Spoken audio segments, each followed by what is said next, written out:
কি হবে বাংলাদেশে যদি ইরান হরমুজ প্রণালী পুরোপুরি বন্ধ করে দেয়?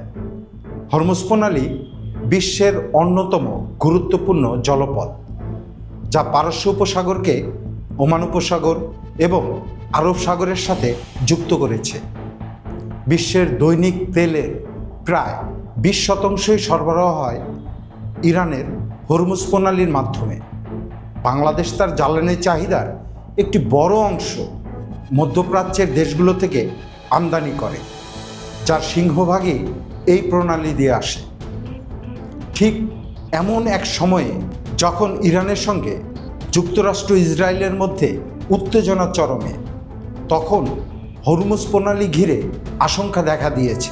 ইরান যদি এটি বন্ধ করে দেয় তবে কি হবে, চলুন দেখে নেওয়া যাক। বাংলাদেশের জ্বালানি নিরাপত্তা সরাসরি এই জলপথের উপর নির্ভরশীল। প্রায় 50 থেকে 60% এলএনজি কাতার এবং সংযুক্ত আরব আমিরাত থেকে আমদানি করে। এই সরবরাহের 100% হরমুজ প্রণালী দিয়ে আসে। এটি বন্ধ হলে দেশে গ্যাসের তীব্র সংকট দেখা দিবে। দেশের বিদ্যুৎ কেন্দ্রের একটি বড় অংশ গ্যাস এবং ফার্নেস অয়েলে চলে। জ্বালানি না এলে লোডশেডিং চরম আকার ধারণ করবে, যা শিল্প উৎপাদনকে স্থবির করে দিতে পারে। বাংলাদেশ সৌদি আরব এবং কুয়েত থেকে অপরিশোধিত তেল আমদানি করে। জ্বালানির সরবরাহ অবরুদ্ধ থাকলে বিশ্ববাজারে তেলের দাম হু হু করে বেড়ে যাবে, যা ব্যারেল প্রতি 120 থেকে $150 পর্যন্ত ছাড়িয়ে যেতে পারে। তেলের দাম বাড়লে বাস, ট্রাক এবং জাহাজের ভাড়া বাড়বে, যার ফলে নিত্য প্রয়োজনীয় পণ্যের দাম সাধারণ মানুষের নাগালের বাইরে চলে যাবে। এছাড়াও ডিজেলের দাম বাড়লে সেচ এবং সার উৎপাদন খরচ বাড়বে, যা হুমকি হয়ে দাঁড়াবে খাদ্য নিরাপত্তার জন্য।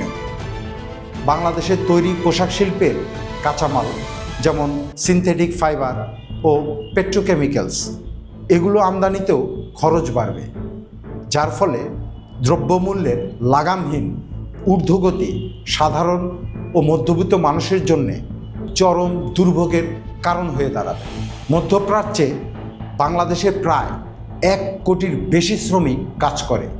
এই অঞ্চলটিতে যদি বর্তমান যুদ্ধাবস্থা আরও দীর্ঘ সময় ধরে অব্যাহত থাকে, তাহলে অর্থনৈতিক মন্দা দেখা দিতে পারে, যার ফলে প্রবাসীদের আয় কমে যেতে পারে। অনেক শ্রমিক কর্মহীন হয়ে দেশে ফিরে আসার ঝুঁকিতে পড়তে পারে, যা বাংলাদেশের বৈদেশিক মুদ্রার রিজার্ভের উপর প্রচণ্ড চাপ সৃষ্টি করবে।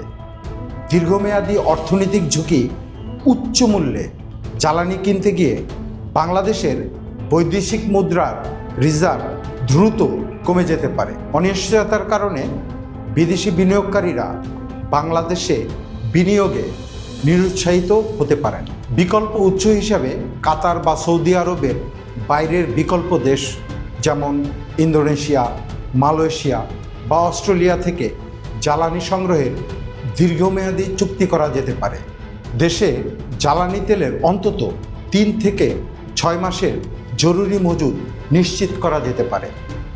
আমদানি নির্ভরতা কমিয়ে দ্রুত সৌর ও বায়ুবিদ্যুতের সক্ষমতা বাড়ানো যেতে পারে।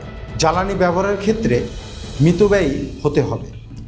মধ্যপ্রাচ্যে যুদ্ধের আবহে বিশ্বজুড়ে যখন জ্বালানি তেলের হাহাকার দেখা যাচ্ছে, ঠিক তখনই তেহরান জানিয়েছে নির্দিষ্ট কিছু বন্ধু রাষ্ট্র এবং বিশেষ অনুমোদিত দেশের জন্য এই জলপথ খোলা থাকবে।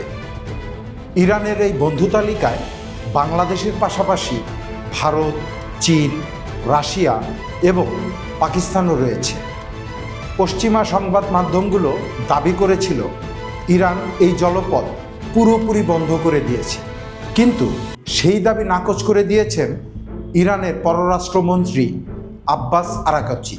রাষ্ট্রীয় টেলিভিশনে তিনি স্পষ্ট করে জানান, বন্ধু রাষ্ট্রগুলো ও বিশেষ অনুমোদিত দেশের জন্য এই পথ সবসময় খোলা থাকবে। তিনি আরও জানিয়ে দেন, যারা এই যুদ্ধে সরাসরি জড়িত বা শত্রুপক্ষ হিসেবে বিবেচিত তাদের জাহাজ এই পথে চলতে দেওয়া হবে না।